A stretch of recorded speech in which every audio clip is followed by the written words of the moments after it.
Mga karaniwang problema ng palahiang baboy. Hindi naglalandi o matagal bumalik sa paglalandi. Ito ay maaring bunga ng sobrang katabaan, kapayatan, o sa mga kapansanang mahirap suriin o kilalanin. Kung maglandi man ang matabang baboy, ito ay sandali lamang at mahirap mapuna dahil hindi nagpapakita ng mga palatandaan. Maraming dahilan kung bakit hindi naglalandi ang inahin matapos mawalay ang mga anak nito. May impeksyon sa matris at iba pang bahagi nito dulot ng panganganak. Palatandaan nito ay mabaho o puting likidong lumalabas sa ari ng inahin. Maglandi man, siguradong hindi mabubuntis ito at maaaring mahawa pa ang barakong gagamitin.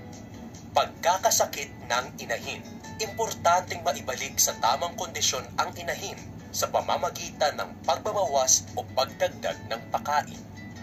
Silent heat. Kung maganda naman ang katawan ng inahin, subalit matagal bumalik sa paglalandi, maaaring gawin ang mga sumusunod.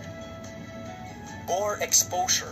Gumamit ng barakong mabula ang laway at ilapit sa dumalaga o dry sow sa loob ng 15 minuto kada araw.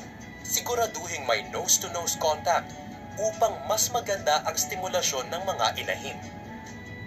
I-stress ang mga dry sows. Pagsamasamahin ang mga nawalay na inahin sa isang kulungan o ang tinatawag na group housing. Kung may mag-aaway, natural lang ito. Katunayan ay makakatulong pa ito para bumalik sa paglalandi ang mga dry sows. Turukan ng pampalandi.